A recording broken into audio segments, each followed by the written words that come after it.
Who among you, by a show of hands, could list every step of the scientific method without looking it up? Okay, new question. How many of you remember what the scientific method actually is? Okay, one more question.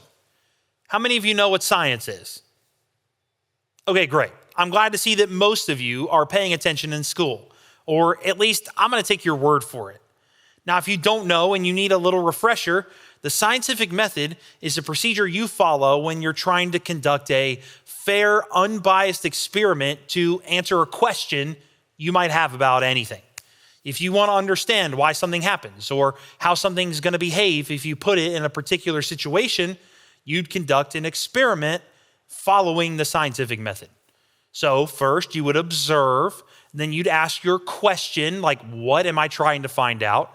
Then you would, come on, say it with me. You said you knew it. You do some research. You'd state your hypothesis, what you think is going to happen. You would conduct the experiment, analyze the results, and then draw a conclusion or an answer to your original question. And if you did all of that multiple times, you could feel pretty certain that you'd have an answer to whatever it is you were curious about in the first place. It's pretty sweet. It works. Now, you might have a question of your own right now. Why are we talking about the scientific method? Yeah, it's a good question, and I'll answer it in just a second.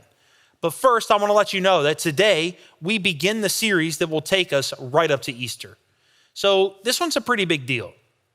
I'm also excited to let you know that the series we start today is one we introduced last year as a result of loads of experimentation.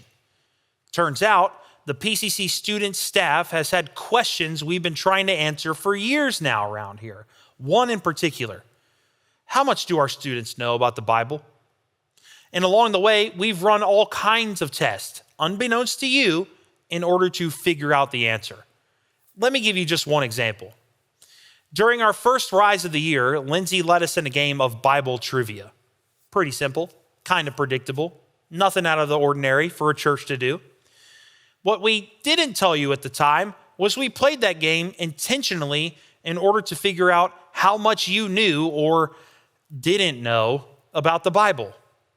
Our experiment, it was simple. Let's ask them basic questions about key moments and figures in the Bible and see what we get back.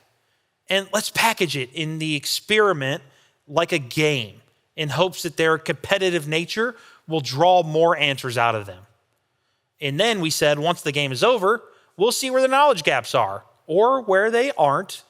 And we can use that information to craft a series that we'll do later in the year. Simple experiment following the scientific method. And this is just one way out of dozens that we've been secretly uncovering your Bible knowledge. And today, I'm happy to report our conclusions. The experiments have been a rousing success. We have been able to thoroughly uncover and say with complete certainty that by and large, the Bible knowledge of our student base is complete and utter cheeks. I hate to say it. I really do. But I'm also not going to sugarcoat the truth. The Bible knowledge around here leaves something to be desired. Now, before you take this too personally, I want you to know that no one on the student teaching team or any student staff member, any small group leader here thinks that this truth is your fault. In fact, we know it's our fault. As people who have been entrusted by God with teaching you more about Him and His Word, we realized a while back that we weren't doing a good enough job. We knew that along with the lessons about real friends and relationships, dealing with your emotions, and other really important subjects, we needed to place significantly more emphasis on growing all of our biblical knowledge. And as I said earlier, as a result, a new series was born last year that we bring back today. We call it Please Explain.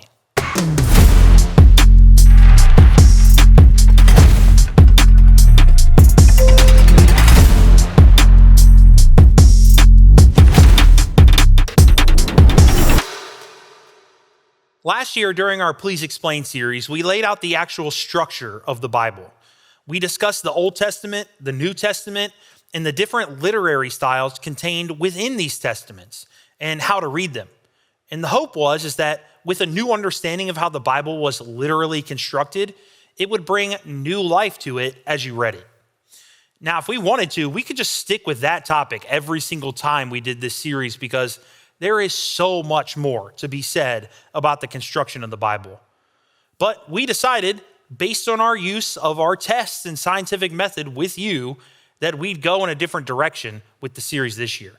So for the next 6 weeks, we're going to focus on key people in the Bible and the role that they played and still play in the larger story of the Bible and our world. And it's going to be critical that you catch every week of this series because every one of them will add to the larger story I just mentioned, culminating in the best story of all time. So do not miss a single week. Now, as you could probably guess, for week 1 of this series, we're going to start at the beginning. Most of us know the Bible begins with detailing God's creation of everything: heaven, earth, light, dark, the stars, sky, and seas, all of it. He creates plants, animals, and finally, people. Genesis says it like this: "Then God said, 'Let us make mankind in our image, in our likeness, so that they may rule over the fish in the sea and the birds in the sky, over the livestock and all the wild animals, and over all the creatures that move along the ground.' So God created mankind in his own image. In the image of God, he created them. Male and female, he created them." The rest of Genesis chapter 1 goes on to say that of all God's creation, he was most pleased with the creation of humanity. Now, you may know these first people by the names Adam and Eve. And for all we know, these were their actual names. Although I think it's worth mentioning that the name Adam literally means man, as in mankind, not male. So maybe this first person was called Adam by name, or maybe Adam is just our way of referring to mankind in general. It's just a fun tidbit for you to ponder. Anyway, the main point is this: God creates mankind and is very, very pleased with himself as a result. Not because he feels like he just did an amazing job of doing it, but because of what's alluded to in the scripture we just read. Let's look at it again. Then God said, "Let us make mankind in our image, in our likeness, so that they may rule over the fish in the sea and the birds in the sky, over the livestock and all the wild animals, and over all the creatures that move along the ground." So God created mankind in his own image. You see, right here in the beginning of all of creation, we get a glimpse of God's original plan for humanity that Christians today, we don't consider too often. However, it is absolutely necessary that you and I understand this original plan if we want to have a relationship with God that actually moves and shapes us in the world, one that lives up to the hype. God created us for partnership, not slavery. God created us for partnership, not slavery. When God made people, he didn't make us the same as everything else. As you know, the trees in the ground right now, they can't think and act independently outside of the natural order that God gave them. Sure, we know they're alive and we know that they do act, but they can't ever do something that goes against their natural programming. That's what I mean by slavery. Don't think American slavery or ruling over other people. Slavery is being beholden to what is in you and not being able to do anything else. Plants are like that. Animals are the same way. Although we can obviously much easier see the way they move and act, animals have instincts baked into their DNA that force them to behave a certain way at all times. Now, sure, you can find examples of animals behaving in ways that surprise us or seem outside of their normal convention. But it only appears unnatural to us because we don't have a full understanding of their behavior. I mean, we're still learning all the time about how the world around us works. But the truth remains. Plants, animals, oceans, mountains, sky, and stars, they're all locked into the way God designed them, and there's nothing they can do about it. They are bound to slavery. And that's exactly how God wanted it, and it's good. But Adam and Eve were different. God, even though he didn't need it, desired to have someone alongside him to help him guide and govern and grow his creation with him. He made all of this by himself, but now he wants someone else to help him create more. We'd be his right hand. Humanity would be second in command, his ride or die. And together, as God number one and humanity number two, we'd continue to create a beautiful world full of hope, peace, and love. Unfortunately, this picture of what could be would not come to fruition. See, as it turns out, if you create something and give that something the ability to think and act outside of the programming that you put within it, you run the risk of the thing you created rebelling against you. AI, anybody? Giving Adam and Eve the capability to partner with him meant that God had to give them the free will to choose the partnership. Do you understand? Partnership is, by its very definition, a willing participation of two different groups. So if Adam and Eve, if they didn't have a choice in this, they'd be just like the rest of creation. They'd be bound to only do what was inside of them. They would be God's slaves, and that's not a partnership. So because of this, God finds himself inside of a bit of a catch-22, if you know what I mean. Now, catch-22 is a phrase that describes a bit of a no-win scenario. Let me explain it this way with something maybe you've encountered before. An entry-level job at Target or Starbucks asks for job experience in order to get the job. However, you can't actually get job experience without landing the job that you need experience in order to land. Catch-22. If God was to get what he really wanted, he would have to create people who could make the conscious decision to accept the partnership. But giving them that ability necessarily meant that they could choose not to accept the partnership. Does that make sense? But God's not stupid. He knew this possibility and he knew the reality before he ever created people. So he devises a test. The Lord took the man and put him in the Garden of Eden to work it and take care of it. Partnership. And the Lord God commanded the man, "You are free to eat from any tree in the garden, but you must not eat from the tree of the knowledge of good and evil. For when you eat from it, you will certainly die." The critical thinkers among you might be wondering right now, wait, God is testing Adam and Eve? Isn't it kind of cruel to put a temptation like this right in front of them? Why would God put something inside of the garden that could kill them? Why would he put it within their reach? Why would he just place it there? It's almost cruel. And if you're thinking something along these lines, then well done. These are the kinds of questions you should always ask of the Bible, because going on the search to find their answers is what's going to help you in time uncover the truth of God. But if you're thinking that right now, I challenge you to see what God is doing here, not as cruelty, but mercy.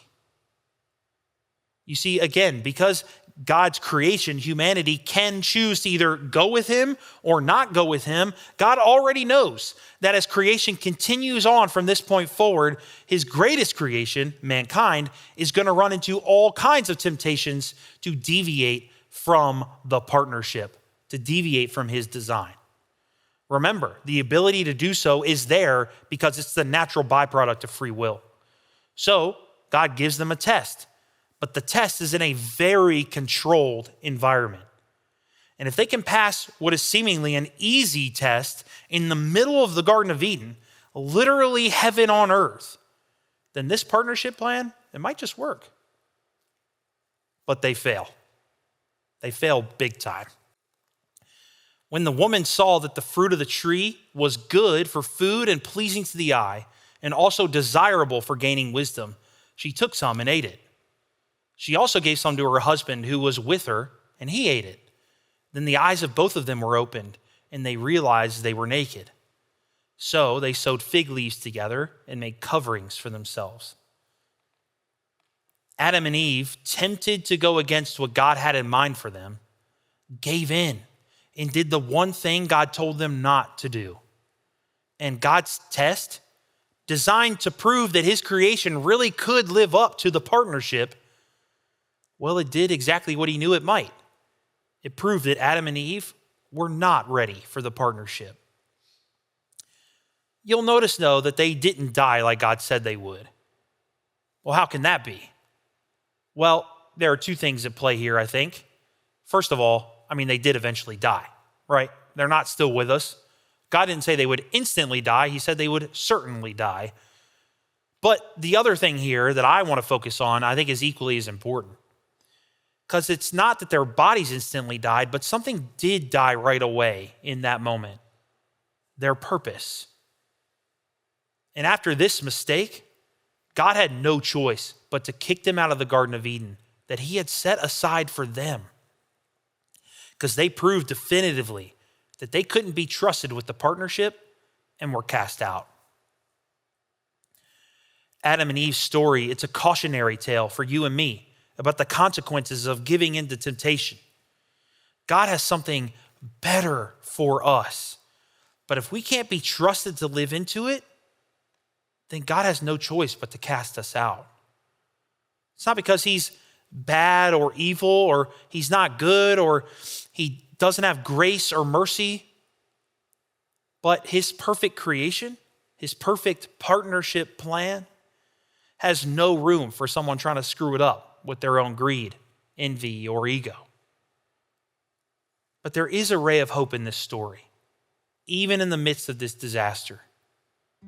Because basically right after God discovers what Adam and Eve have done, but before he kicks them out of the garden, he says this, "And I will put hostility between you and the woman, and between your offspring and hers." Now, real quick, God is talking to basically the physical embodiment of humanity's desire to sin, to go against God's plan.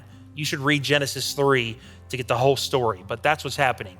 "And I will put hostility between you and the woman, and between your offspring and hers. He will crush your head, and you will strike his heel." Like I said, there's a lot of imagery going on here that I don't have time to break down, but essentially what God is saying is this. He's saying that he hasn't completely given up on the idea of partnership with mankind. It was his original design after all, and he's faithful enough to stick to it, even though all the evidence he has up to this point says that humanity is not ready. They cannot be trusted. It is a failure.